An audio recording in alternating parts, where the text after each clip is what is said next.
This is a burning platform. Many of you have heard this expression that we need to do something in healthcare in order to control our costs and increase our quality at the same time. This involves redesigning our care delivery and improving our outcomes, as I say, and generating some cost savings at the same time. We have enhanced recovery programs, which, as you just heard, are helping us do this. A component of that is perioperative goal-directed therapy, in my mind at least, an important part, and I hope to convince you today that perioperative goal-directed therapy should be an integral part of what we do for patients in enhanced recovery. And of course, there is the perioperative surgical home. That little humor aside, I think that the perioperative surgical home concept fits quite well with the enhanced recovery initiatives. So today, I will talk a little bit about this imperative, though I think you're here because you know about this imperative, perioperative goal-directed therapy as a component of enhanced recovery. Some data favoring perioperative goal-directed therapy, particularly meta-analyses by Hamilton and a very recent one by Rupert Pierce. Some cost savings data taken from the University Hospital Consortium. And then some experience that we've had at UCSD in trying to implement perioperative goal-directed therapy.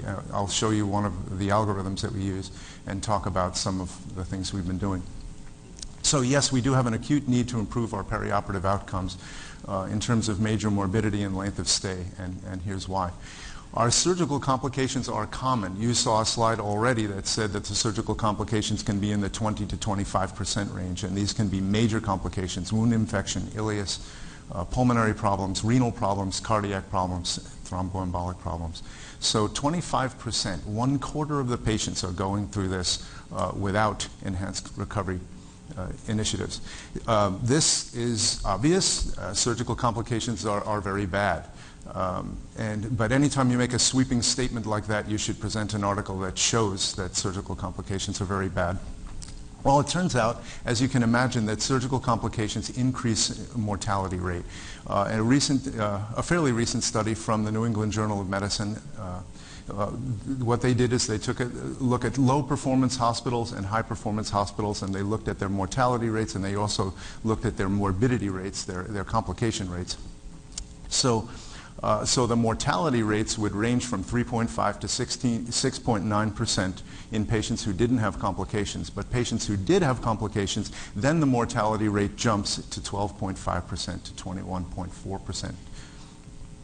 So, and here, what you see here, which is interesting, one of the points the authors made was that the complication rate in the hospitals, low performance versus high performance, were not so different from one another, but the mortality rates were, meaning that the hospitals differed in their ability to handle mortality, morbidity in their hospitals. But the fact of the matter is that the usual 6% or lower mortality rate could jump up to 12.5%, even as high as 21.4%, resulting from these morbidities. As you can imagine, then, the surgical complications are very expensive. They increase the length of stay in the ICU, length of stay in the hospital. They increase readmission rates. They increase resource utilization, where there's more ventilator use, more dialysis being done, more expensive medications being given, equipment, imaging, diagnostics, therapeutics. And they, as was pointed out very well by Dr. Volz, that there's an opportunity cost when complications happen. And this was out of the Duke study that he mentioned, where decreased efficiency and decreased patient throughput cost the system a tremendous amount. So an average increase in cost of about $18,000 per patient. This was from a study by Boltz. And the complication rate increased with surgical complexity. And when you look at the number of complications, if a person had only one complication, then the mean added cost might have been its direct cost, $6,358. With two complications, it jumps to $12,802, and then with three complications, $42,790. And an important thing for the anesthesiologists and anesthetists in the audience is that the complications we're talking about are not all surgical. This is not just surgical site infections. These are pulmonary complications and renal complications and things having to do with what we're doing in the operating room and then going to the beach afterwards, where the patients have to deal with what has happened and the surgeons have to. So I thought I'd tell you a little bit about what's going on in San Diego. and some of the things, some of the challenges we're looking at. One of the challenges we are not looking at is weather. You can see it's almost always very, very nice there. So we have difficulty getting people to feel sorry for us about the challenges we have to face, but still there are things that we have to look at.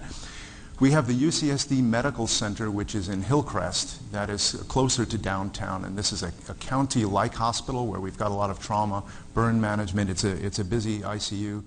It has 300